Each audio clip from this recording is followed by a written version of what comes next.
सत्य, ठळक व निर्भीड सक्षम न्यूज। जतसह परिसरातील बातम्या पाहण्यासाठी सक्षम न्यूजला सबस्क्राइब करा। 65 गावातील एकही शेतकरी पाण्यापासून वंचित राहणार नाही, आमदार गोपीचंद पडळकर। जत तालुक्यातील सुधारित विस्तारित म्हैसाळ योजनेतील 65 गावातील एकही शेतकरी पाण्यापासून वंचित राहणार नाही।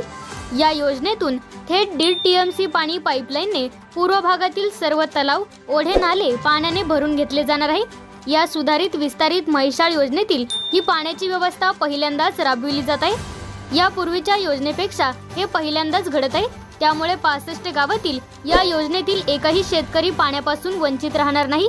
ज्या गावच्या शेतकऱ्यांना अडचणी आहे त्या गावात अधिकाऱ्यांना थेट पाठवले जाईल आणि शेतकऱ्यांच्या समस्या दूर केल्या जातील, अशी महत्त्वपूर्ण घोषणा आमदार गोपीचंद पडळकर यांनी मुचंडी येथे केली।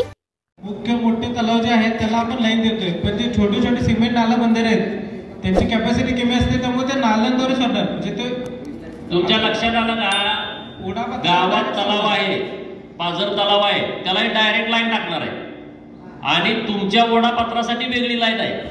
तुम्ही मला वाटतं डायरेक्ट तलावात गेलं मग आमचं कसं, तसं नाही। कधी कधी काय होतं, एखाद्या तलावात डायरेक्ट पाणी द्यायची गरज असते, परंतु आपण आता ओढापात्रात सोडतो, ओढा भरत भरत भरत सिमेंट बंधारा, मग पाझर तलाव आणि मग ते तलावात येतं। तोपर्यंत पाठीमागचे लोक ओरडतात, अरे आम्हाला पण पाणी पाहिजे। तर आता डायरेक्टच लाईन टाकणार तलावामध्ये। हे पहिल्यांदा असं घडतंय या सुधारित विस्तारित म्हैसाळ योजनेमध्ये की 1.5 टीएमसी पाणी हे डायरेक्ट तलावासाठी यांनी रिझर्व्ह केलंय। हे पहिल्यांदा असं घडतंय, अगोदर अशी सोय नव्हती।